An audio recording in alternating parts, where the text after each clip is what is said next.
Mirza, welcome to the show, man. How are you doing today? I'm doing very good. Thanks for having me. Thanks for inviting. I'm excited to share this time with you. Awesome, thank you.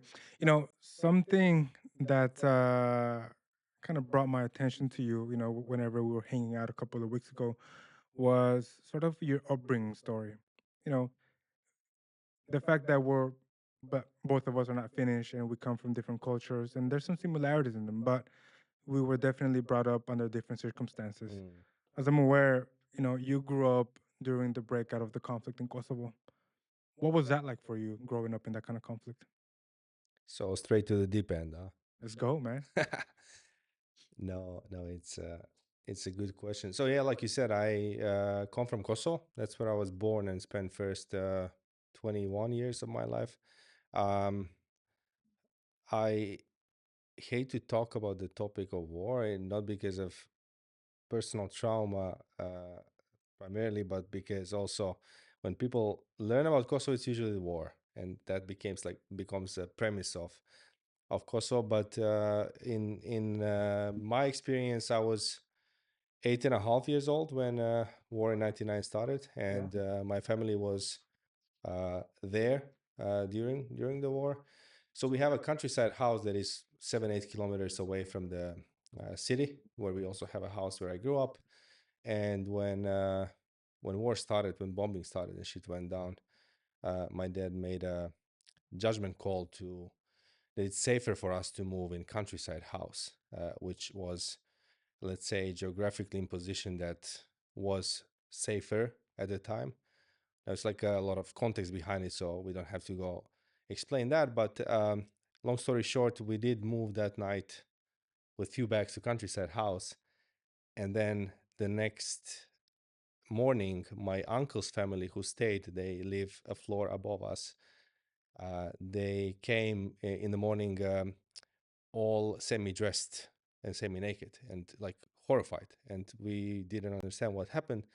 But in the meantime, that night after we left, there was a bomb that hit my street, and then they spent all evening hiding in the garage outdoors because they were caught there and they were not sure what's going on.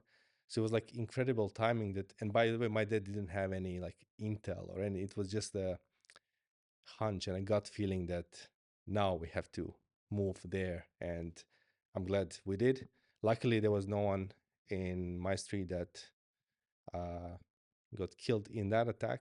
There was few injured people, but maybe starting with this random story about kind of like maybe drawing the atmosphere of those times. But my memory of wartime in Kosovo is full with most random marginalized situations and stories. For example, that's where I made my first money.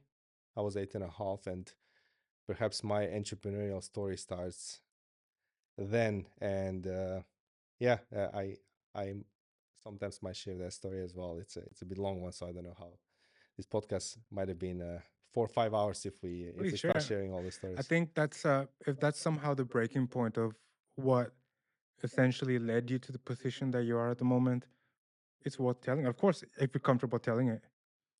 I'll try to pack it as short as possible. So my mom was working at the time in the this state-owned uh, supermarket chain as an accountant, and she had access to warehouse. So one day I came. So yeah, context: the countryside place where we spent the next 3 months was a small village, and people who like male, especially adults, were doing their best to stay away from the main roads where they usually hang out, go to bars and restaurants and whatnot in normal times, because they would be mobilized. They would be taken by army to go and fight in the war. And people who didn't want that, they would be finding different hangout spots in woods, in the nature. And there were like few spots that became like a hangout zones. You go in the evening at 5 o'clock, you have like 200-300 people, mostly youngsters, hanging out. So 8.5-year-old me, I have no idea why. I have no idea how. I went home one day because I would also go with my brother to spend time there. And I said to my mom and dad, "Hey, I want to start sell some snacks and sodas over there. And of course, my mom was confused because she thought that someone talked me into it. And she said, like, why don't you wait until dad comes home and then we'll talk about this. And then when my dad came, I said the same thing. And then he said as well, like, who told you? Who gave you this idea? I said, no one. I just see people and now they don't go to the main street and supermarket, so they might want to buy. And I guess my parents deserve big credit for just um, like rolling with it because they thought like probably it's crazy times already, so distraction might be good. And also schools were on hold, by the way, so we didn't go to school in that period. So you were bored as a kid. I guess boredom is the behind this. So yeah, long story short, my mom gets me next day a bunch of stuff to sell. My brother was my assistant, so we go every day before the crowd starts to get there, before 5 o'clock, establish a small like improvised kiosk. And I was also very good with math since I was a kid, including like money and calculating. So a few weeks later, my dad, I used to have this big plastic bag that I would collect money in. And a few weeks later, my dad asked me, so how is your business going? And I said, yeah, very good. And he was like, yeah, did you make some money? And I was like, yeah, I actually did. And then I gave him the number, which was a bit high. And first, he was also like, I remember my dad's face. He kind of like froze and he said, like, are you sure you made that much? And I was like, yeah. And then he asked, well, you have to calculate how much would you make after you give your mom the amount that she paid to get the things at first place. And I said, oh, I took care of it. My mom already, like, I paid back what she paid to get those things. And it was still like, to give reference, it was something like 1.5 salary of both of my parents for 2.5 weeks of time. It was a lot of money. And I remember my parents were also kind of like, what the fuck? Like, this is a little bit weird. And they wanted to double check, but they saw the math was mathing. So that didn't last too long, but it's this sweet story that I still remember as the first like entrepreneurial steps, maybe, or this weird ambition of 8.5 old self. Yeah, there it is, the story. Wow, that's quite impressive. I mean, especially during the conflict. I mean, obviously, I've never been in a country that has been in a conflict or anything of that sort, but it's quite interesting to me just the way you speak, the little time that I've known you. And do you feel in a way fortunate that you were able to have those sort of distractions, if we want to call it that, that allowed you to maybe reduce any possible damage that somebody growing up in a conflict could eventually have had? You mean like some kind of coping mechanism? Exactly. Very possibly. It's hard for me to make sense out of 8.5-year-old brain. Hmm. Um, I guess at that age, we are old enough to understand somewhat what's going on, maybe not explain it fully. I said, I have no idea where the impulse came from. It's very likely it was some kind of coping mechanism. But I'm glad it did. And it's also a story that, as said, credit goes to my parents with rolling with it. Because at that time, if they said no, I wouldn't be now sitting here and telling you this story. So, good question. I have no idea. Yeah, that's quite interesting because it seems to me that sometimes, well, the way you have described your parents, it kind of seems to me that the way you were brought up also in the family unit allowed that to happen.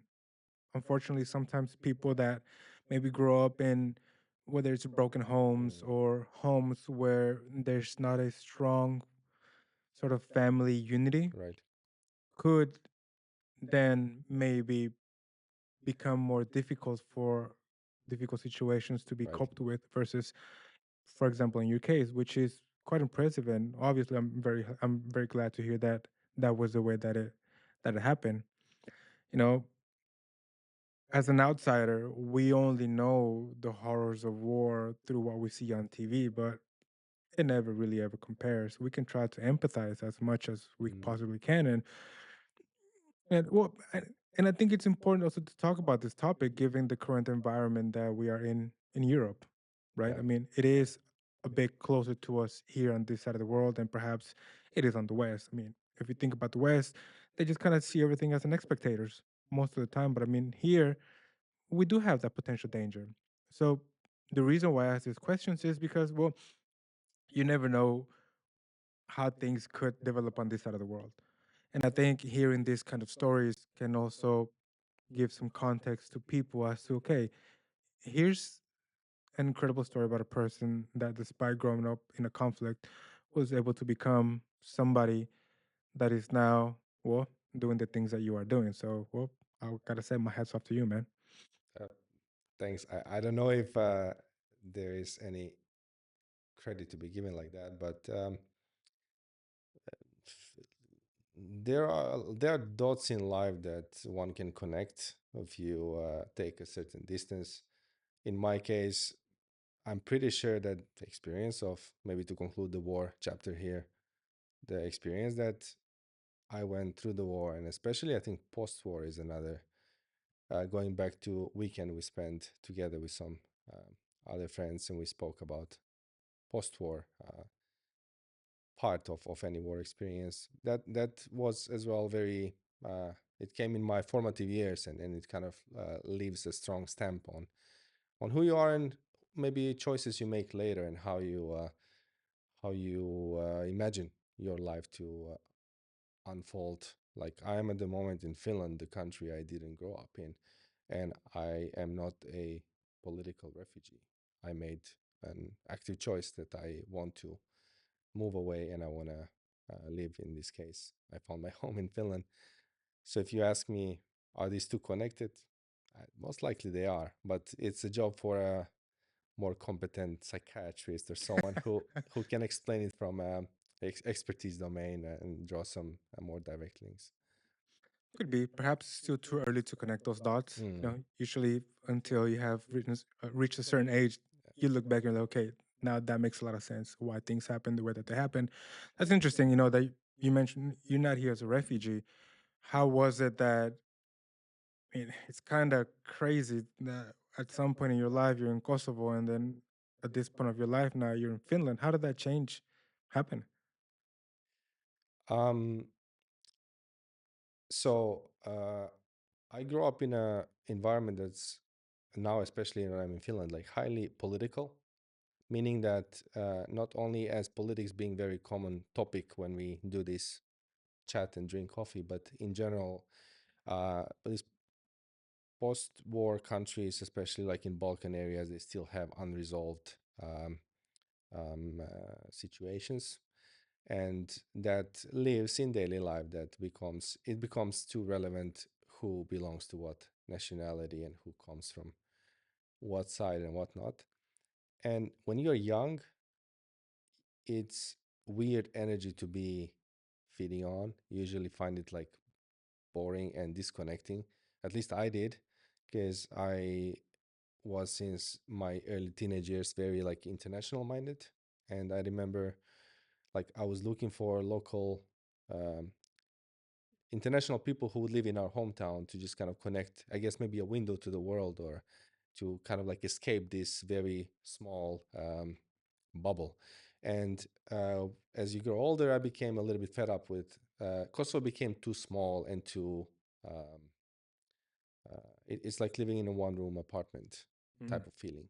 And I have a lot of love for Kosovo, and it's my second home. I go there with my family on a regular basis. My parents are there, my brother is there, my best buddies from my childhood that I'm still in close contact are there. Um, but at the time, Kosovo felt so like claustrophobic that I had to leave.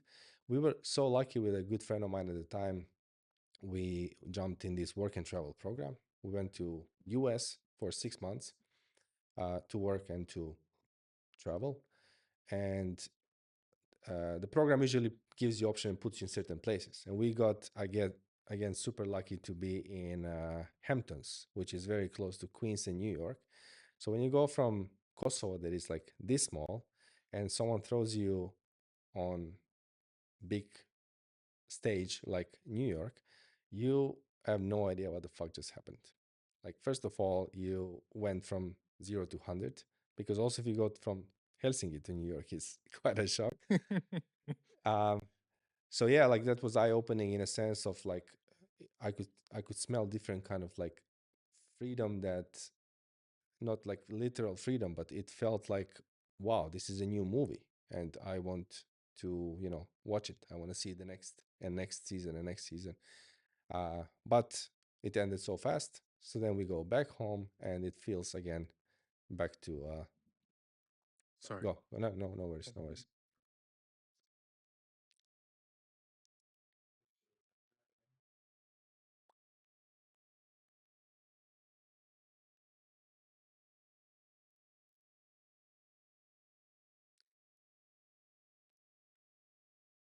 By the way, I guess you're gonna do some editing and cutting later. Yeah, good to know.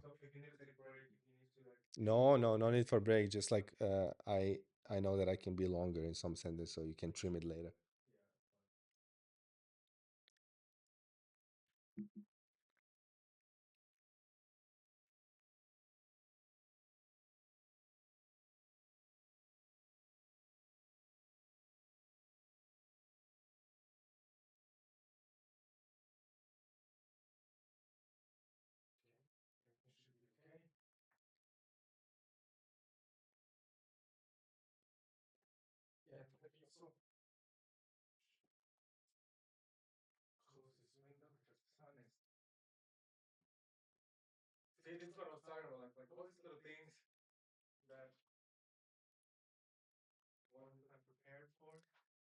Yeah, man. No, no problem. This is trial and error. But isn't it amazing this autumn that at least in Tampere we had so many sunny days, or part of days being sunny? It's October. Unbelievable.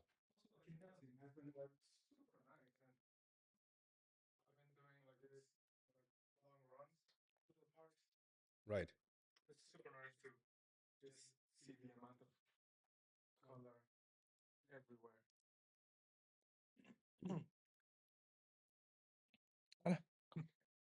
So you're not wondering.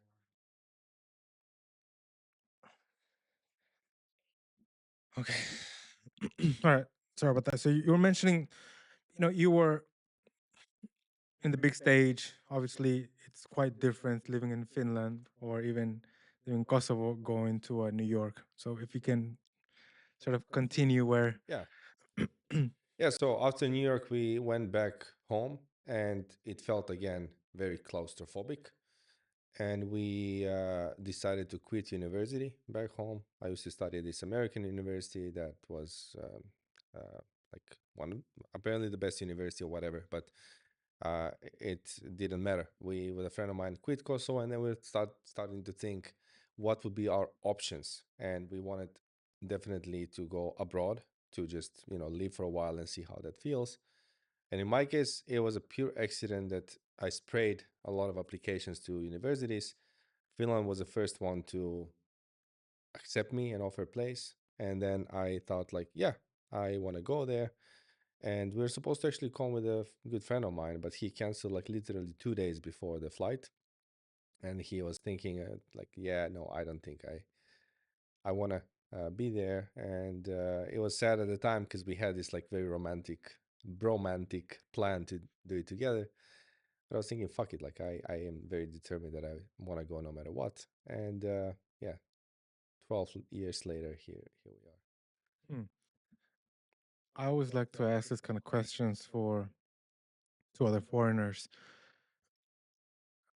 What is it like to be a foreigner in a foreign country? Do you find yourself sort of stuck in the middle while you find out sort of who you are?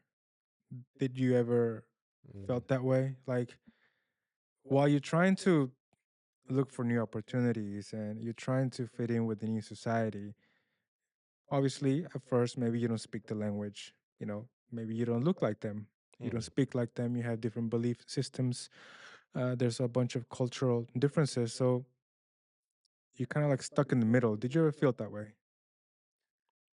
Yeah, yeah, of course. I mean, different kind of identity crisis also surface. Like, I don't know how is your experience as another individual who was born elsewhere and then moved eventually to Finland or abroad from home. Um, yeah, like it's for me, it hit me again when I became a parent, when I start to kind of like internalize this micro reality that we have in our family with like three languages being spoken um, with all the other flavors that mixed families have, which is pretty amazing if when I think about it. But leaving that topic aside, I think it's I was talking with my spouse the other night about this, as she's a Finn who grew up here and her parents traveled a lot, but still she grew up here and she's still here. Um, I made peace that this is gonna be a lifelong uh, like battle, or maybe battle is a strong word, but Mhm. lifelong skill and internal discussion to have when it comes to explaining who are you now. Like, you are now in Mm. Finland, and I have a spouse who is, in my case, Finnish, and we have a kid together that speaks many languages. And then, like, when people ask me, "Do you see yourself retiring or dying in Finland?" Like, it's a scary thought, no? Like, and honest answer is, I really don't know. At the moment, I can give you some BS answer that feels right today, but if you ask us in 20 years, maybe I'll be completely new version. So um, I don't know, like, what's your experience? We are kind of in the same boat here. So how does it Yeah. feel to you? I think this time now that I moved to Finland, even though I was already kind of used to starting from zero and being in places where you kind of get thrown these messages that you don't belong. Mm, And I'll explain to you why. As we were talking, that one time whenever we met with the other guys. So growing up in Mexico and then going to the US. So there's the first like cultural shock, mm, right? Don't speak the language, learn the language. right. You become that foreign kid, Mm, right? And then once going back to Mexico, once again, I mean, even though I'm Mexican, I speak the language, I still don't speak the way that they do there because mm, my language was sort of interrupted while I was 10 years old, right? right. So now I'm also an outsider in my own country, which is pretty fucking bizarre if you think about it. You're in your own country, but yet people treat you differently because of the way you speak. When I speak to people, whether it's in English, Spanish, they always ask me where I'm from. And I have to Mm, explain, and they say, "You don't sound like that," right? yeah. I lived in Texas. I don't have a Texas accent. I don't know what accent I have. So I noticed that I found myself sort of similar to your situation where I started making my connections more with international people because I felt that I had more in common, perhaps living in Mexico, hanging around with an American, than with Mm, my mm, own people, which is pretty fucking crazy. The jobs I had in Mexico were always about like speaking English. right. So it is kind of crazy. So now that I came to Finland, you know, when to kind of back up a little bit, when I was in Mexico, I also had this crisis of identity because I was so brainwashed to the American way. It's good things and it's bad things, right? So I was always comparing until the time that I was finally sort of adopting once again my full Mexican identity. Then COVID happens, my wife gets pregnant, we decide last minute to move to Finland, and here we go again. So when I get here, I thought, okay, so I'm going to try to do the same thing that I have done in the past, which is sort of find a way to blend in with the culture, right? But this time for me, I think it was a little bit more confusing, perhaps, because while I was trying to adjust to the culture, to the way people were being, communicating, and everything, I actually felt a little bit lost, sort of disconnected from everywhere, even my own culture. You're Right. not talking about moving to Finland Yeah. in this last chapter. Yeah. Yeah. This last chapter. So it took me a while to also then kind of like realize that okay, actually maybe I don't have to blend in. Mm. Maybe I just have to find people that are in similar situations as I am. And I think that totally changed my way of living here. Like I don't think obviously you have to respect the rules and the laws, right? That's very important. Yeah. But I don't think you necessarily have to blend in 100% with people here because you lose I think well at least in my opinion, I Mm, think you mm, lose part of your identity and part of your essence. mm. So by connecting with people that are in similar situations, I think that's where you find like a lot of the commonalities that you have with them. Yeah, yeah. It's a good point because I think it sounds like for in different way for both of us there is identity crisis screaming and speaking, whether it's like trying to preserve part of who we are and how we are, or a simple reality of surrendering to the like becoming someone that you never thought Mm. you would become. Um, I think change is so huge though, whether we resist it or not. And I noticed this after a few years in Finland. When I go back home, for example, for a week visit or 2 weeks visit, and then Kosovo is very like collective culture and family oriented, and we love to hang out together. So when I go home once a year, my close family, obviously uncle and aunts, there's a lot of family visits, and after third day, I get so finished and I feel like fuck, I want to go in my room for 1 or 2 hours to just like breathe silence, but you can't say it out loud, not because they are not supportive, but because they don't have the context of this need. And it's gonna sound just rude, you know? It's like you came here for 7 days and you want to go in your room, be alone. Like we haven't seen each other for a year. Uh, so that those moments just kind of like remind me that fuck, I changed without even giving permission. It's kind of like Mm. dynamics of things, of living in environment has different social interactions, different just bare dynamics of how you live day to day. Um, but it's such an ongoing project that I've been thinking more and more about how that's going to affect my like older years when I become old grumpy guy who can use that as an excuse but needs to still explain to yourself like fuck, who who am I right now, and what happened. Yeah. I think some of the clues that I sometimes get in relation to that topic is like you said, whenever I go back to my country, and I have some friends obviously back in my country, but it's also, I think, something that change gives you, or every time you move to a new country and you're interacting in a new culture and society, it does change you. And I like to think that it changes you for the better. I think a lot of the growth that I have also gotten it from some of the lessons that I've learned here. And it doesn't mean that I'm somehow feeling superior or anything like that. Mm, It's mm, just the way you view certain things is right. just different. It changes because you're exposed to a different society. Yeah. Whereas back in your country, people are not exposed to those kinds of things. So it's very hard for me. Sometimes it's a little bit heartbreaking whenever I go back and see some of the dysfunctions that there is, Mm. and I just think, God damn it, like if we could just have a little bit of that, you know, because I love my country, Yeah, of I love my people, course. right? But I know that there's a lot of things where that we lack that could take us to unbelievable places.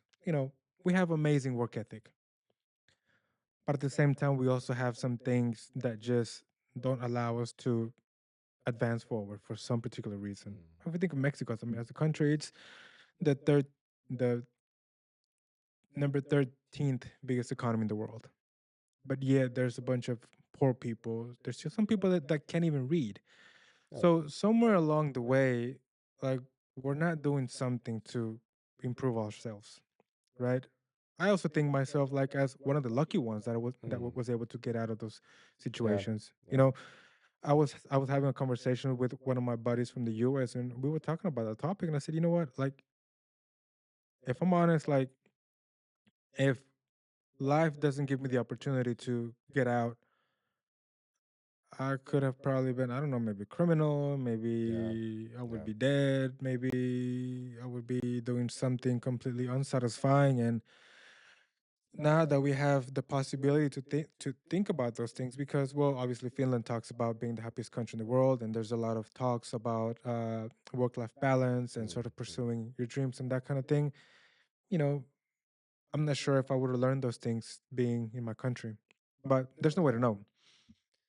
No, no, you have a very good point there, and it's like we don't want to enter too much philosophical slash religious views, but it's very much like polarizing when you come from a country that is not so much, that's not very Western, let's say, where let's oversimplify things and generalize for a moment. In West, let's say the very common view is like it's all about you, your skills and actions, and you are the master of your destiny and what you achieve in life.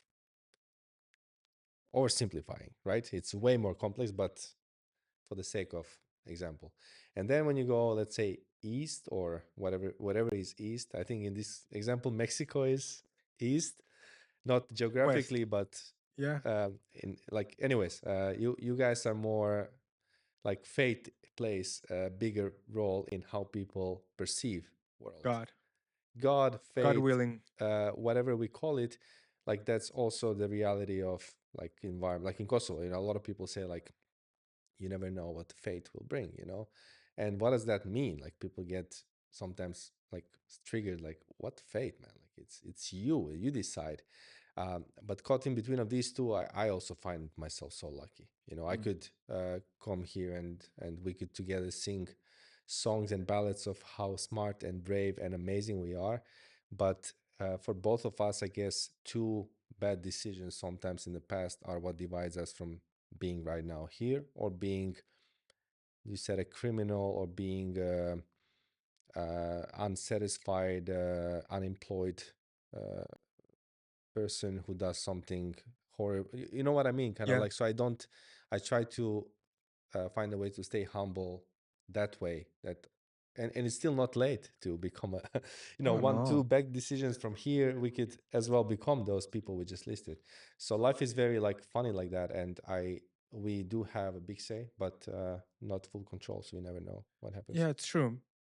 I think something that I see here is that perhaps it's a bit more forgiving if you are to make, maybe, if you make a wrong call in terms of your professional life, for example. Why? Because you have a social welfare system that supports you Mm, in case, you're not able to land a job, within the next couple of weeks or months, right? Whereas perhaps back in the countries, if you get laid off, you know, yeah. it's survival. Handshakes. I Yeah. just remember, like, that's another tell sign that you became, that I became too Finnish.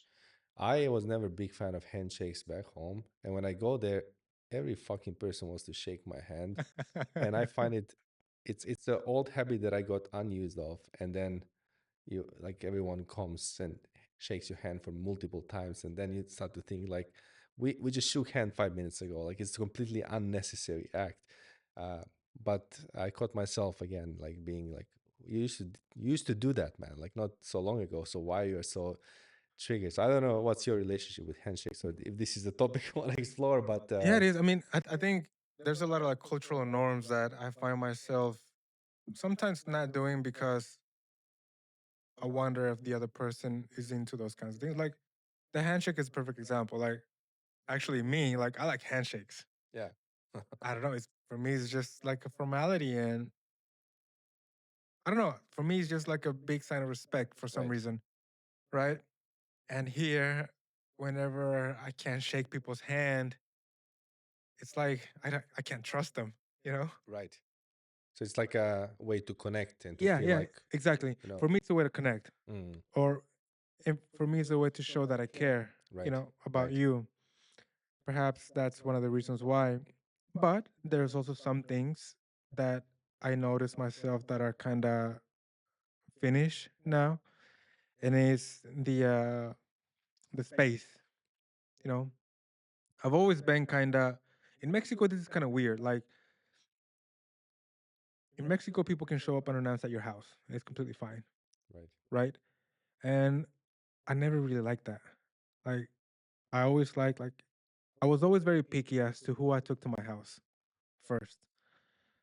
And those that I considered worthy enough to go to my house, Right. I would say, just let me know, let's plan something. So even before I came here, I really like structure. I like being on time. I like being those kinds of things. So whenever I would go back to Mexico and those things don't happen, I get very agitated. And it's something Yeah. that I can't kind of like get rid of. And now that I've been living here in Finland, perhaps has gotten even a bit more stronger. Like Mm. even when I would get on sales calls for, let's say in Spain, Right. right? They're always late. And we're like, come on, man, it's business, We're trying to make some Oof, money I here. hear you. I get. Yeah. I get. I hate when people are late, and I hate when I also am early. That's another type of. If I'm early 10 minutes, those 10 minutes are super hard for me, Yeah. and then I hate myself why I came early. Yeah. But late is even worse. Yeah. It's true. Quick. Now you start getting sort of immersed into the Finnish culture. And what was it like for you professionally? I mean, look, something that I've noticed for myself was that it was very difficult for me to find a job Mm. and to find something that I felt connected to, something that I felt worthy, if you want to call it Mm. that. What was your experience like that? I mean, what was your experience like whenever you were trying to build your professional self? Yeah, very similar to yours. People who met me in my last chapter of like my entrepreneurial chapter also don't maybe know a lot about that side, but start was very rocky. I came here as a student and also came here with a limited amount of money that my parents gave me as savings. And it was roughly enough, I think, for like 10, 11 months to, pay rent and other expenses. So I was like desperately from day one looking for some kind of job to kind of like make sure that I can stay longer. And then, the usual story, 10,000 applications, three replies, zero interviews, um, which was, by the way, the what led me to find my first startup. But uh, that aside for now, it was very rocky. I remember first summer doing different kind of like gigs from um, shifts in restaurants. Also, I used to deliver newspapers at night for quite some time as a student. Um, I did some translation gigs for company back home from here. It was like 7 or 8 different kind of like jobs to. But I'm so proud of that period because it was super difficult, just like you said, and it kind of like welcomed me to this reality in a good way. Finland has a great PR still when it comes to how people who don't know anything about Finland imagine life in Finland. And they also tricked me as well. I thought I'm going to this promised land in Nordics where everything is flawless and people can't wait for me to get there and they save the job. No, not that much, but should be told I was more naive than I should have been. So reality slap, boom, boom. I see like fuck. There's nothing for me there. I have to really struggle, and then you get the message.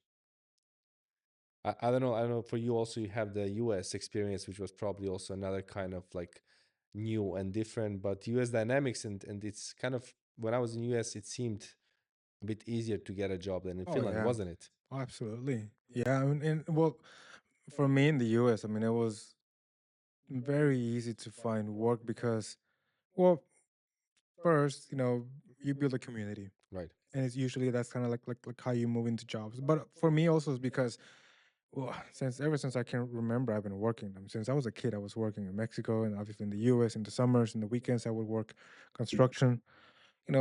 we didn't have a lot. So my mother was pretty much supporting obviously myself and also the husband she had at the time. That wasn't such a nice chapter. So I kind of had to, find a way as well to buy myself the clothes that I needed for school for the school year, for example. So like the hard working thing, like I always had it, and I was always able to connect with people and sort of find work in the US. The same in Mexico, it's kind of funny. So in Mexico, I struggled to find a job. So I went pretty naive, thinking, oh, I speak English and I'm going to this, city, where it's quite international and I should be able to find a job Mm, fast, a good job. And no, I mean, I struggled. It took me maybe like 6 months to find a job. And the job that I got was waiting tables at this Argentinian restaurant and then selling wine there. And then I got a lucky break because I got in a taxi. But that's another story. So once I was able to build my professional career in Mexico, right? You climb the corporate ladder and whatnot for this company. I was also very naive coming into Finland because I thought, well, I work for one of the, if not the largest luxury developer in Mexico, internationally known, turnover of 1 billion per year. It shouldn't be that hard to find a job in Finland. mm. Plus, the PR that Finland had, that everybody's Yeah, welcome with yeah, all these skills. And then I would hear all these stories about how many companies in Finland are struggling to sell their products. I thought, well, I'm a good salesman. yeah. Finland doesn't know how to sell. Yeah. Perfect match. Hundreds and hundreds of applications sent, and all of them, the same response, copy paste. Thank you, but unfortunately, thank you, but unfortunately, thank you, but until I got a call. But yeah, I mean, definitely, that's that's also like a humbling moment as well because it also, I think, got me a little bit more grounded and humble as well. As Mm, okay, don't expect anything. And obviously, with a little bit more experience, I was able to sort of make something happen. But yeah, I mean, it is tough. But at the same time, I don't know. I sometimes think that making these kinds of moves, it doesn't matter what country it is. I don't think it's for everybody. I think you have to have a mm. certain level of grit because you're gonna get punched a lot. You're gonna get a Yeah, lot of yeah. disappointments. And a lot of people maybe can blame the false advertisement in the PR that Finland does to some extent. But at the end of the day, also I think it also depends on each individual, how you are going to handle those situations. Because I think once you can handle those long winters, if you don't ever give up, eventually something's gonna come up. And then or then maybe it's also fine to say, you know what, I tried and maybe this is not for me. Yeah, exactly. It's not one-way ticket, really. Like if there's a decision to try it out and come to Finland, Mexico, Kosovo, Germany, Egypt, wherever we go, it's kind of like a little bit shallow logic that people say, "Hey, so Finland did a good PR. I'm here, and they fucked me over." Maybe someone did, but you can always Let's turn back move around. forward and go elsewhere where it's not going to be as bad. So there's definitely like responsibility on personal level, like I said earlier, and like you said, we decided we want to be here and we want to come here and check it out.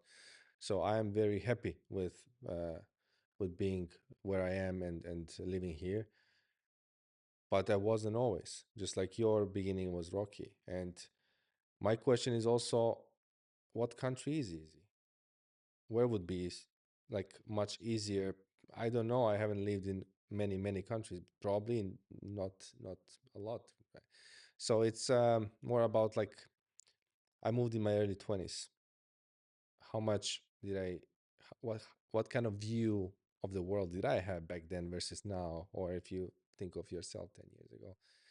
So it's a part of the growth and part of the grit and resilience, and you understand that out there it's a jungle, and you gotta like ramp up your game. You gotta learn fast, and you gotta like understand, hey, that's what one of the main triggers for me to become an entrepreneur had to do with these job seeking processes, because I got fucking tired of yet another CV and whatever motivation letter and do this task for job that I upfront know I'm not gonna get, and doing that day in day out for some time. You don't have to be super smart to kind of like understand like this is not working, so I don't want to do this anymore. um, but so frustrating, no? And it leaves like this, even as we speak now, as Yeah. you there's some frustration, like back then, fucking hell. But that time goes behind, and then you see some benefit from going through that shit as well. Yeah, that is true. I mean, at the same time, it also makes me wonder, you know, to me, whatever place I'm living at the moment, that's a place that I call home, right? And I want to see that place thrive. So, on that note, like, I wonder, do you also sometimes feel a bit discouraged about the amount of talent that is not seen because perhaps systems are not put in place the way they should be to identify good talent from the rest? Or, I mean, you're obviously a little bit more involved with companies. How do you see those things in terms of, can Finland become a front runner in whatever industry it may choose to, if it learns to choose the right people to be Mm. part of those organizations? Honest answer is I have no idea.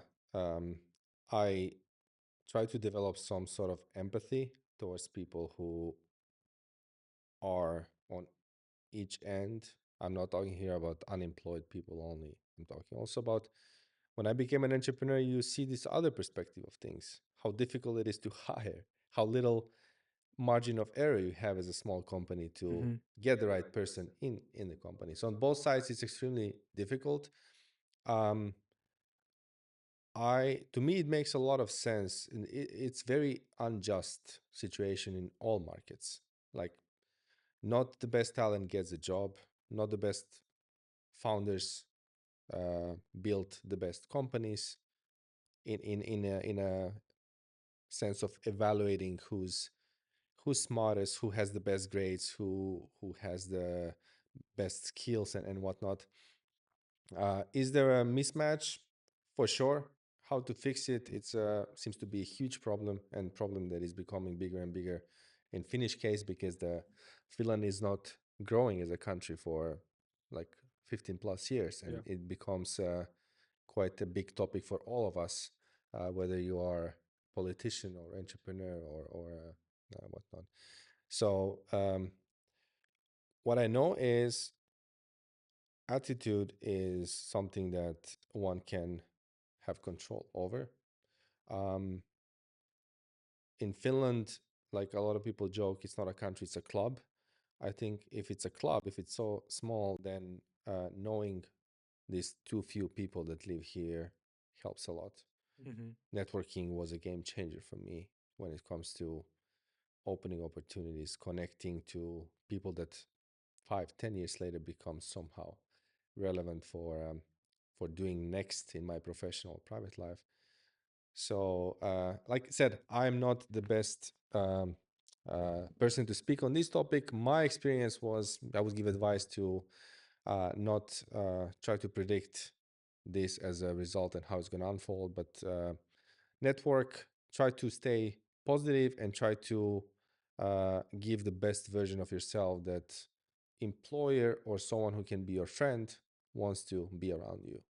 Like make Mm. yourself easy to be around, make yourself person who can be coachable or someone to work with, and usually that's a very good starting point, and if you will, unfair advantage over 90-95% of the market at the moment. Mm. Yeah, I couldn't agree more. I think there's this saying that you're only 7 people away from the person that you need to meet, Yeah. right? So, and that's 100% true, and that's something that as well like has helped me, like the ability to network, to meet new people. You give them the opportunity to know you, and then Mm. eventually they come at you with opportunities. It's kind of funny. Like we were talking earlier about like how it is that I do the booking for the guest, and I do obviously all the reach out. Now I'm actually starting to get to the point where there's this guy that my wife and I talk about, this like marketing guru, and suddenly like she was telling me that they had to pay this guy like 10,000 euros so that he could fly from the UK to Finland to give this workshop on marketing experience in marketing Mm, and like all these expenses that they were doing. And then suddenly like I get an invite for Instagram, like a follow thing. I accept it, I follow him back, and then a message, hey, we should do a podcast. I think it could be fun.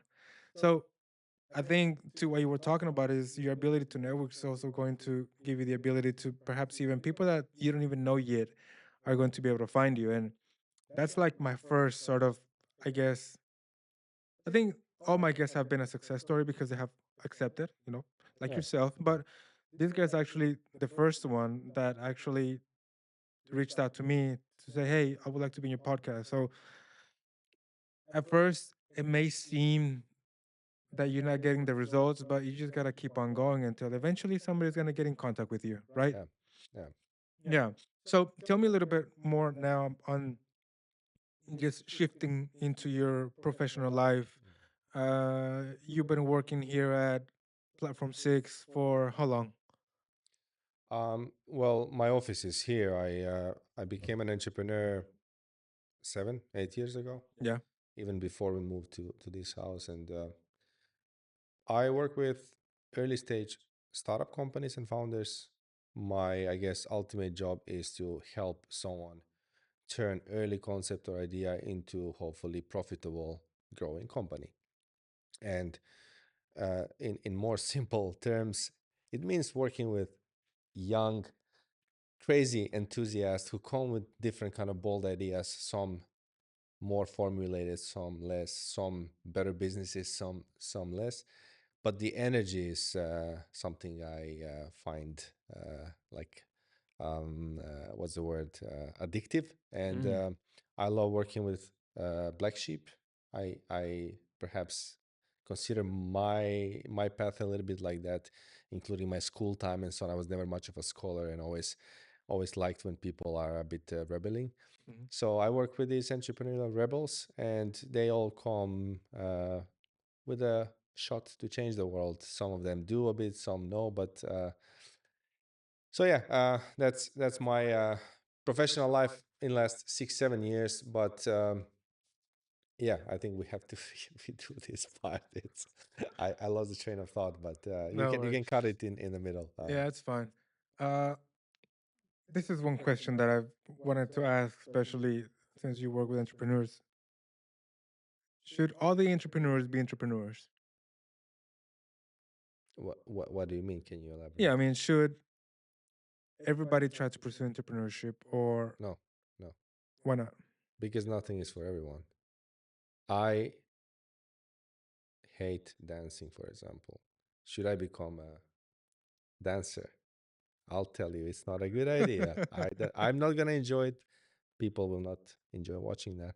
But jokes aside, I don't think it's nothing is for everyone. So it's going back to, we had a little bit of a short chat before jumping on in front of cameras. My theory is that entrepreneurship is a diagnose, and as said, it's not a medical diagnosis that you get given by your doctor, but it's a like some kind of force that pulls you in and makes you trying to prove something to someone, maybe yourself, maybe others. And obsession with some entrepreneurs are obsessed with solving particular problem. Maybe they have own experience, positive or negative, mostly negative, why they care so much about that problem. But it's a very bad deal if you think about it. Like uh, you are an entrepreneur now, I'm an entrepreneur. My first few years were unprofitable, long hours, no weekends, almost no holidays at all, or few days a holiday a year. um, I wasn't making a lot of money. I was tired. I was had very little social life outside of it. Of course, I believed and I knew that this is going to work out. I had that feeling with, especially with finding Red Brick, my last chapter. I knew that this is gonna work out. It's just a matter of when. And I did side jobs and gigs to finance my new company at the time. But it's a shitty deal, no? Like if I want to make money, I don't know, getting a job in a bank or in a nice corporate would get me much further. But I still couldn't help it. Mm. I kept doing it over and over again, and I know that I'll be entrepreneur for the rest of my life. I'll continue building stuff, even if it's a failure. So I don't know if people listen. I don't know if anyone will listen to this to begin with, but if someone does, I don't know if they're gonna agree. But entrepreneurship for me is it's like a calling. It's like a diagnosis that you can't much. You can't help it if you Mhm. are bitten by this virus. Yeah. Do you think there's some features of being an entrepreneur that people chase that are the thing that actually stopping them from becoming a successful one? For example, money is chasing money in exchange of entrepreneurship something that is likely to work out? In startup entrepreneurship, my answer is no. I think most successful startup entrepreneurs I had luxury to work with, or even more successful that we speak about as the icons of the business, Hmm. they are they didn't get in this because they wanted to be millionaires, but they had obsession with the problem they are solving. They had obsession with changing particular thing, and that was a driving fuel. Just the same way Leo Messi didn't become Leo Messi because he wanted to be a millionaire, because he loved to play a game called football, and being a millionaire became a side benefit of being so successful. But so answer is no. If you're in for money, it's not gonna work because it's a marathon. It's not a sprint. And Mm. What are some other questions that you think every aspiring entrepreneur should be asking themselves and answering themselves before venturing into entrepreneurship? first question would be, am I ready to do this for next 10 years, even if I don't make good living out of it? It sounds like ridiculous and brutal question, but not because it is happening 100% of the time, but it is a deal that you are getting into. Just the same way when startup entrepreneurs get some private investment, of course, money is so sweet and nice, but you should ask yourself question, is this investor someone I can see myself working closely in next 5 years? Like professional marriage. So if the answer is no, then most likely it's not going to work out. If the answer is maybe, it's also not the strongest signal, but it's one question I would start with. Hmm. It's definitely a marathon, or it's more like an ultra marathon. Mm. Right, if you think about it, there's a lot of like ups and downs and whatnot. Uh, from all this time that you have been doing this, are there certain traits that you have noticed in the most successful individuals that have separated them from the rest? Oh yeah, sure. Few traits that come to mind first. I think great startup founders have um, clarity of thinking in general. They have ability to understand the problem, complex problems, and explain it in the most simple ways. If me and you would ask someone who is solving something very complex and we don't know anything about it, that person usually is able to break it down to you in pieces that you are able to understand. Mm. Then I think great founders or people who build own companies are um, good communicators. I think communication is such a huge part of the role, whether it's like across your team, whether it's engaging with external world, customers, investors, other relevant players. Um, then another trait that comes to mind is it's not necessarily a quality by itself, but they are stubborn in a sense of they believe in own bigger hypothesis that, or even gut feeling sometimes, and it can be going against the current often. But if you think about great companies, very few of them went with the current, and they all had a film playing in own head that wasn't really the mainstream film, but it they made it happen. So and they are um, good at learning. I think this is entrepreneurship is learning business. Startup entrepreneurship even more so. So if you're able to learn fast, if you're able to put ego away and try to see problem that you're solving through customers' eyes, it helps so much. Your unfair advantage.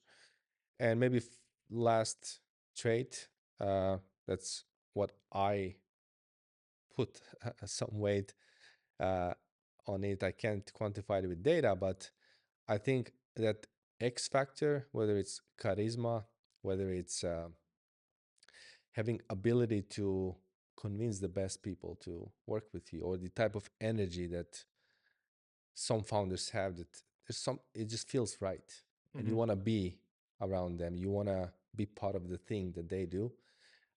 That I don't know how to train, or I don't know how to upgrade if someone has it or not, but it's definitely so visible, and it's maybe X factor is Yeah, one way to call it. So it can be another unfair advantage. that's very interesting. What about on the opposite side? What is that one thing that is usually stopping aspiring entrepreneurs from executing the idea into an actual profitable Mm, product? good question. Well, for the other side, stats are always um, against this group. If you want to bet, it's safest bet that one startup will not make it. Like again, 90 something percent don't make it in first few years already. What kills ventures, or what kills the team's attempt to do great things? Well, the basic stuff first. This is a doer's business. So if you are much of a thinker and over analyzing and overthinking, that's usually not a good trait. Hmm. Uh, then building in startups, we usually aim to build global scalable businesses, and Hmm. building one alone is mission impossible. It takes a village to raise or to build a startup. So people who think that this is my mandate, I'm going to do it myself, I don't need any help. I want to still see some huge success cases of companies built by one superhero. It doesn't work. Then along the line of basics, I think being coachable definitely Hmm. helps. Um, Being feedback driven, whether it's feedback that comes from your customers, feedback that comes from investors in this line of business, or feedback that comes from even your peers. Like it is it's a fuel to growth. So it can be a deal breaker if you don't have that thinking. I don't know. Like you also might have few on mind. What else did we miss? Well, I think I definitely think that there's something about your ability to sustain pain for a very long period of time. What I mean by that, I mean, you mentioned that a lot of founders and a lot of entrepreneurs are young, they have this energy and they're very motivated, right? But I think motivation comes and goes, Mm, right? And I think if I think of myself, I think one of the things that drives me the most is my ability to be disciplined to doing the things that I don't like doing sometimes. right. Like I love having these conversations, you know, I love researching about my guests, reading their work and whatnot, learning because, I'm getting something from it. But I don't like posting content, you know, I'm not that good at posting content, but I have to do it anyway, Yeah. So I have to do those things that I don't like doing if I want this to work out, right? So part of the pain is sometimes. For me, it's just accepting that I don't know something, Hmm. and overcoming the frustration of shit. I don't know this thing, but it's 11 p.m. I'm tired, but I need to do it. I need to learn it. I'm go to sleep at 1 in the morning Yeah. so that I can learn about about this specific way of editing a video, Yeah. or this specific way of creating the descriptions for the YouTube, or finding the right hashtags and tags that have high volume of views on YouTube. Yeah. And so Yeah. those kind of things, I think, and I think that applies to anything that you are trying to do, that you want to be like a high performer, right? Yeah. Like this I'll figure it out mentality. Exactly. Like I'll figure it out. Yeah. Like if I don't know somebody, or if I don't know how to do it, I'll look it up on Google. I'll ask somebody Yeah. how they do it. Yeah. I'll reach out to somebody. You know, you have to be okay with not knowing the answers, and sometimes even feeling stupid. Yeah. But I think it's a lot more stupid to not to assume that you know everything and not ask for help whenever you need it the most. And also sometimes I think it's also useful to also accept that there's some things that are not necessarily meant for you. I mean, you mentioned that, could you be a dancer? Well, maybe that's not the best idea, right? And I think that's also that thing as well. Like, just because you like something, it doesn't mean that you should do it. I mean, hell, I mean, I wanted to be a professional football player, right? American football, Yeah. but I mean, unfortunately, I don't have the size or the speed or the Yeah. strength, right? So, also accepting those things, and perhaps removing away expectations that it should work or not. Yeah. I think those at least have been some of my biggest takeaways. I mean, a lot of things that I have tried along my life, I've always gone and said, well, this could not work, Yeah. right? If it works, great. If it doesn't, then I'll find something else. So I think maybe those are some of the things, just, how much can you handle pain? And also, I mean, now that, you have a family, I have a family, the concept of sacrifice as well. Yeah. You have to be very aware of the sacrifices that you are making, and that should also be used as fuel. It's like, okay, if I'm going to be sacrificing time with my family to build this thing, I need to be also be brave enough to push away all the distractions, Yep. whether it be friends, going out, partying, Yep. drinking excessively, because that's another thing. I mean, you're only young one time, right? But the reality is that you can party any time of your life. You can go out and have fun any time of your life. So I think sometimes letting letting your short-term satisfactions get in the way can also prevent entrepreneurs or anybody who's trying to make something special to Yeah. actually become Yeah. For true. sure. Yeah. For sure. This maybe like laser Yeah. focus is another thing we could add to the qualities. Obviously, mentality to fail many times and get up and try it again. That's like almost like in the job description of wanting to be an entrepreneur. That's why when you think about biggest and most successful entrepreneurs, they made it in not in early 20s. Uh, I'm talking about most of them. Yeah. We have examples on both ends, but it's rather in 30s and 40s and later age when you start to realize what you're saying now.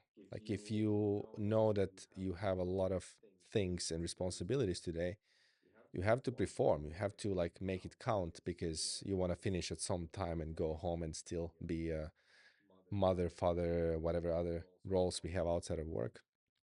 And you got to show up Yeah. every day. And showing up every day is extremely hard. That's maybe to find more touching points. Parents usually know this better than anyone else. Every day you got to be at your A game or close to A game, no matter if you slept well or not, no matter if you're a bit sick, no matter if you're having mental breakdown. Obviously, it's fine to not have a day game, a game day, but it is hard to show up. So basically, kind of like finding commonalities, I think it's more likely that one will build a successful company in more mature age when you have these priorities kind of like a bit more clear and you know how to use time. Yeah, yeah, yeah, definitely. I think if you're a people pleaser, it's gonna be very hard to be a successful Oh yeah, entrepreneur oh yeah. because you have to be comfortable. Well, you're gonna be getting a lot of no's, but you have to be very comfortable also with saying no to people, even to family Yep. sometimes, and that can be very difficult. Sometimes people's identity is wrapped around certain things, and at the moment that you start making those changes and it's conflicting with your identity, that can be, that could bring a little bit of trouble. Have you seen examples of uh, ideas that never went into production because they were lacking some of those things that you thought, damn, I mean, this idea could have been great, but sadly, it just they didn't deploy it in time. Somebody else did.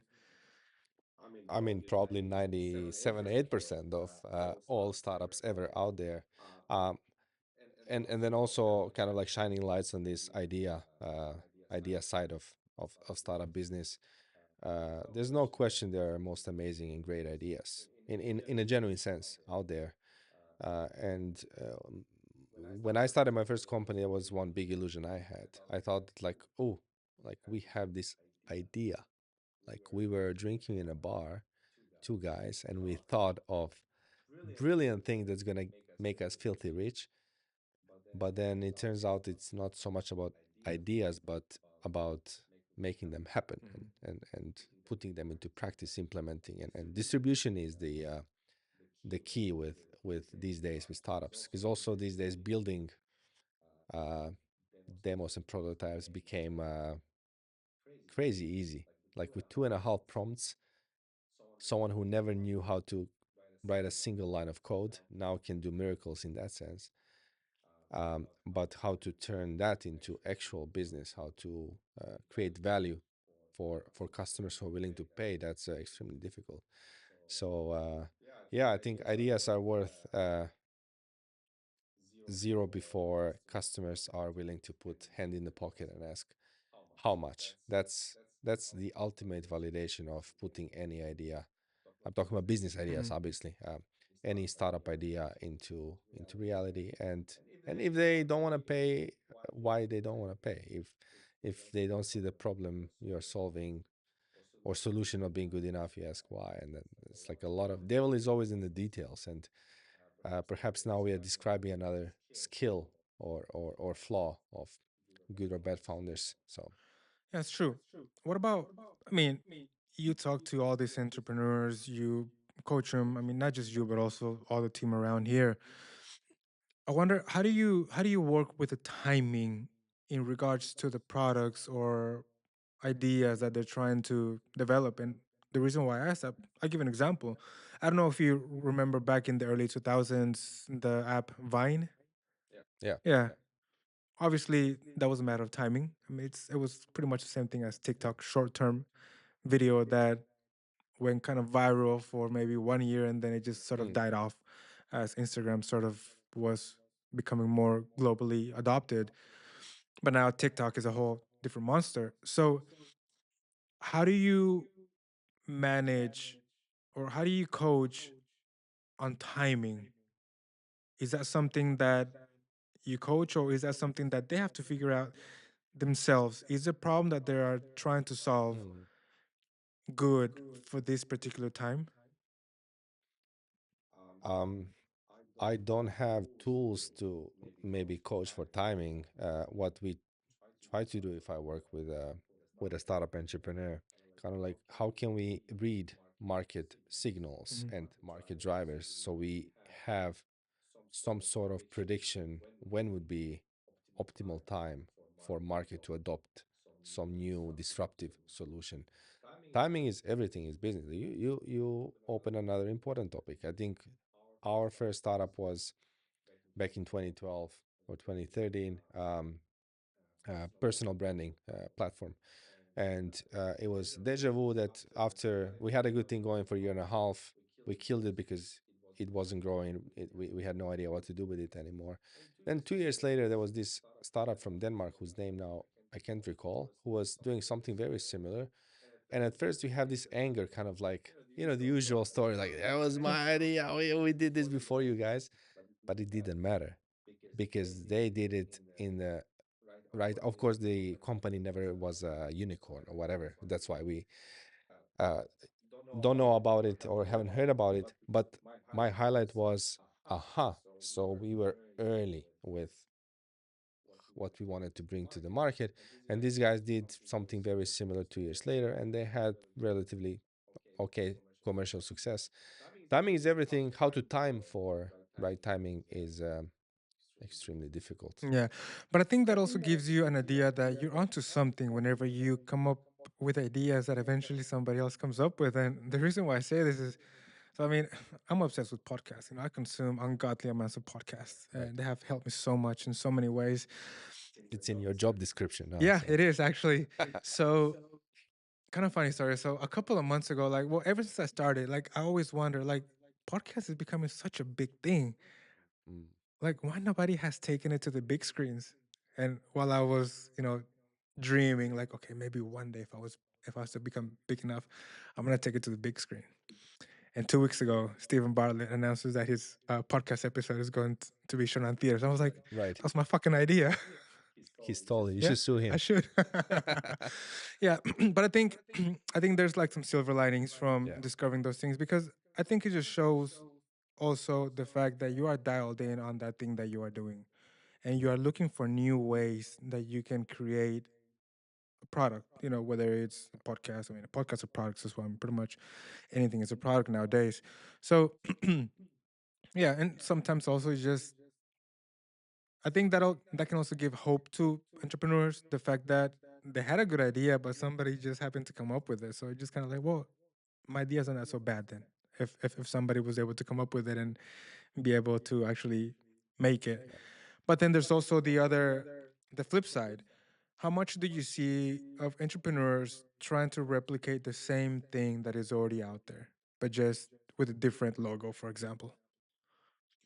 Um, Probably in fair amount, but I don't I see it as a good thing Mm-hmm. in a sense that there's no need for us to reinvent the wheel Mm-hmm. if there is a way to like soak some inspiration from certain case and think how we could bring customer experience to even next level. Mm-hmm. I think that's very legit. In music, you have that happening all the time. Um, the You have that happening all the time. That what was it saying that good artists steal and bad artists copy or something like that. I think it was good artists copy, great artists steal. Steal, yeah, yeah. Thank you. So, yeah, good artists copy, bad artists steal, meaning that all music is made by being inspired by something else out there because no one is really reinventing music from nothing. Um, in that sense, I wish myself that more and more founders would not try to reinvent the whole market themselves, but think about like what are the cracks in existing markets, and there's always so much space for optimization. We saw that with so many local startup cases, like for example, Walt as one of the I take Walt as most of audience might know it, one of the local unicorns.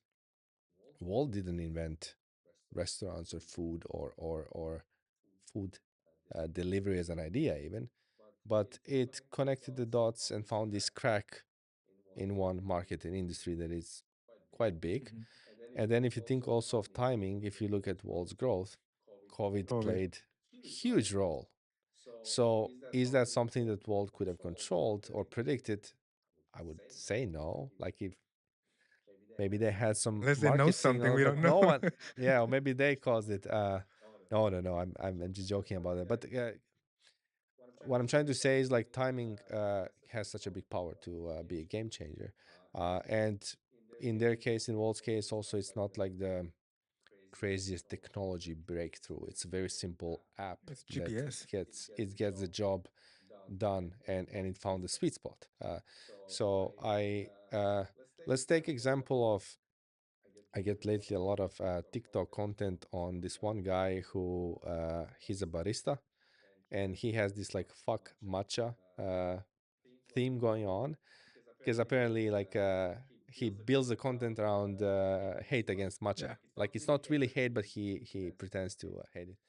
Um, and Because the other day, one entrepreneur from this house who just moved to Finland a few months ago was noticing how his home country uh, had certain trends that's been trendy a year and a half ago, and now that becomes a thing in Finland right now. So not so much in a sense like we did it before in Finland now, but different timing. And like matcha is, from what I'm not a matcha audience, by the way, so take this with a pinch of salt, but I understood by just observing, my social circles, that it became cool and hip and trendy maybe last few months more than before. And then I remember when I was traveling year and a half or 2 years ago in some other places, that momentum was then so high at the peak, maybe. Uh, it's not even like technological breakthrough. Matcha is a drink that existed way before this peak in different countries happened, but timing, no? Mhm. And there's no way to fully control or fully predict when it's gonna uh, be the best possible time for consumers to really jump on this like phenomena, and make it trendy and make it mass popular. Because here we are, like I don't drink matcha, but I'm talking about it, and it's big. Yeah, that is true. Moving on to something that I wanted to ask about. Obviously, we know it's highly important for entrepreneurship to flourish pretty much in any part of the country, but I mean, we live in Finland. So obviously, Finland needs as much entrepreneurship to flourish as possible. But at the same time, there's also sort of the over regulatory environment that we have in this country. Mm. How does that play a factor in allowing great ideas to be able to be deployed because of lengthy bureaucracy? I like to think that entrepreneurs find a way eventually. I'm an entrepreneur. I automatically represent entrepreneurship view Mhm. towards the topic you opened. I also try not to go too much in Mhm. political side of things. Would Finland benefit from being more entrepreneurship friendly country? I think so. Through some updates to taxation system, through creating perhaps even uh, more encouraging environment for existing entrepreneurs, but even more importantly for next generation. It still is surprisingly low percent of, for example, university students who consider this as career choice. Mhm. And like back to your point, if we think about Finland and its economy in a desperate need, I mean, not only Finland, like whole Europe is in similar situation, but let's speak about country we live in. We need entrepreneurs. We need young people who will come with great ideas and great attempts and will build next Volts and Supercells and Aura. Yesterday, Aura valuation went to 11 billion with the last funding round they raised. Isn't it amazing that we have such a cool product coming out of Finland and employing God knows how many people in Finland and abroad? Um, so yeah, I try to, as said, not go too much on political side of things, but entrepreneurship itself finds a way. I think if Finland doesn't become the most suiting environment, I am myself perfectly fine with the idea with someone moving the company outside of Finland, because I think that's also legit option always on the table. Just like in the previous topic, individuals who decide to move to Finland, it's not a one-way ticket. You can always go elsewhere.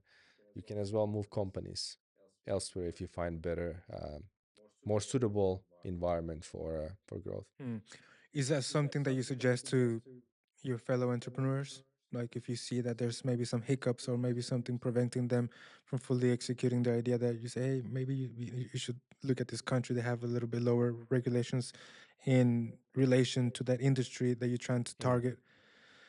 Well, I work with very early stages where Mm. usually that is not Okay. the bottleneck or something that is the reason why the growth is not continuing.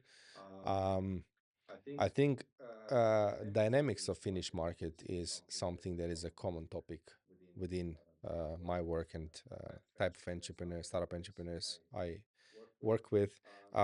Finland is not very dynamic consumer market, for Hmm. example. If you think about, you have experience living in US as extreme example, consumerism and consumer markets are uncomparable compared to anywhere in Europe probably, but especially with Nordics. So if you're building a consumer product, Finland can be an odd market to start with. Uh, and then also fair amount of my work and what I help uh, startups and founders are doing it together. We try to build traction and collect proof that problem they are solving speaks to the market out there. That there are companies or individuals saying, "Yeah, that is a huge pain point, and I would like to pay for someone to solve it." That is as well surprisingly slow and difficult compared to some more markets that are more open for feedback giving and more open to kind of like have this like uh, without any commitment open dialogue.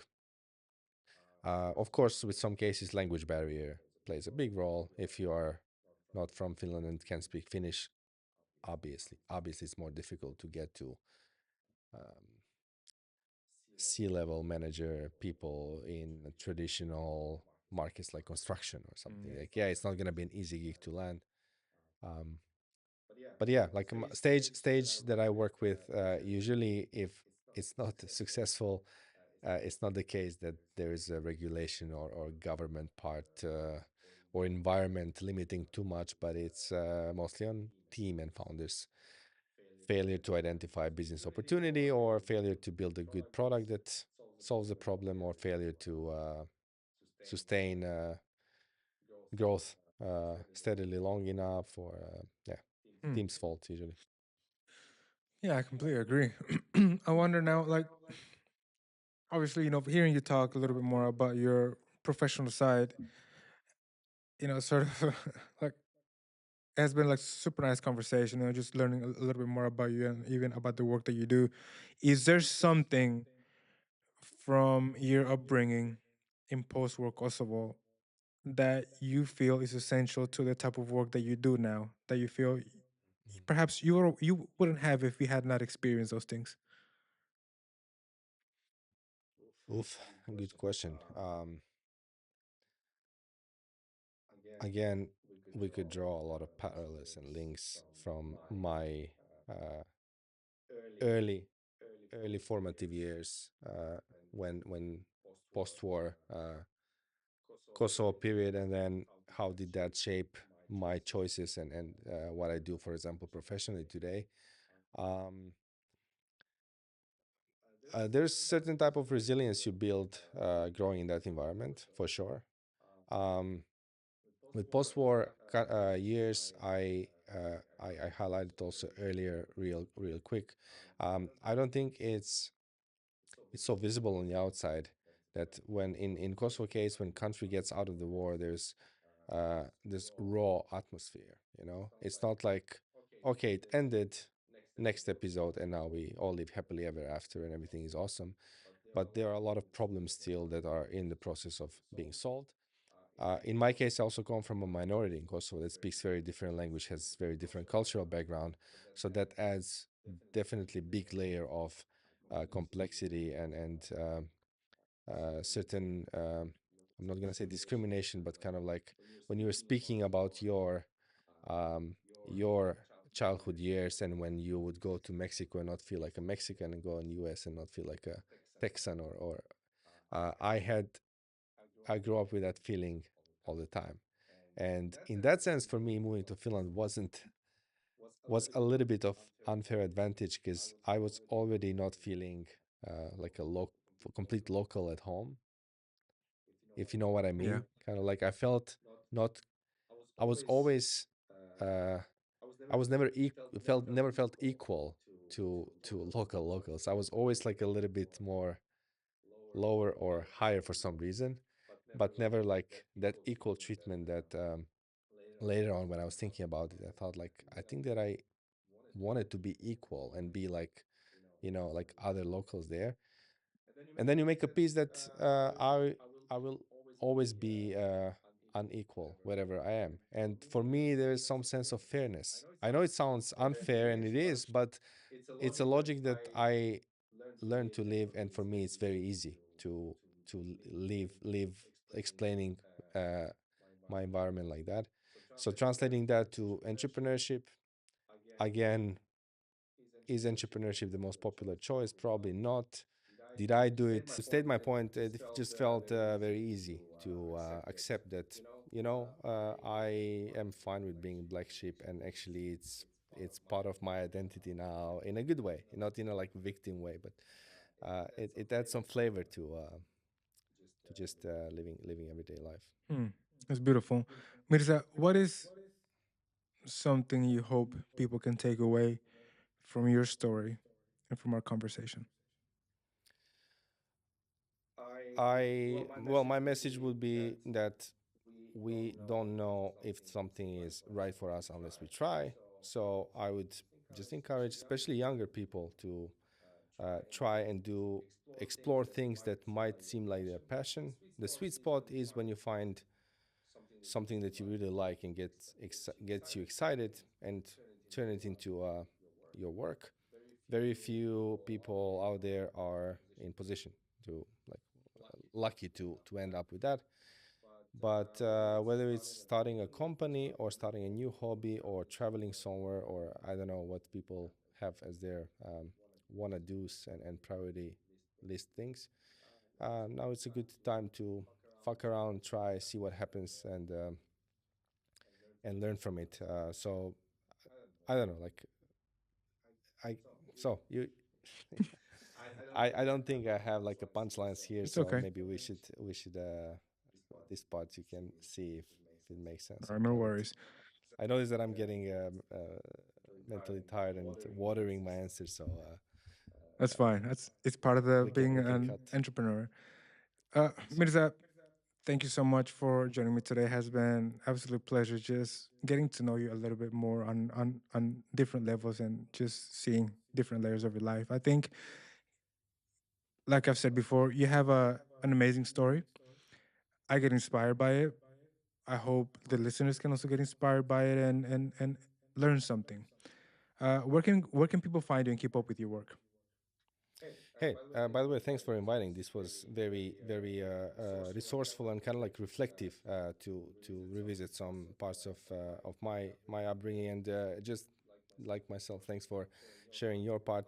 I'm boring when it comes to social media. LinkedIn is what I use sometimes for work, so people can find me there and connect. Be happy to connect, and I don't know, grab a coffee or have a quick chat. And yeah, like my final message here would be, just be brave and go and try things out that are on your mind. Don't overthink it. Don't be too scared. You won't die from it most likely. So that will be my key message. And once again, it was awesome talking with you. So thanks for having Oh, me. thank you, man. Meet us, everybody. All right, then. Bye, everybody.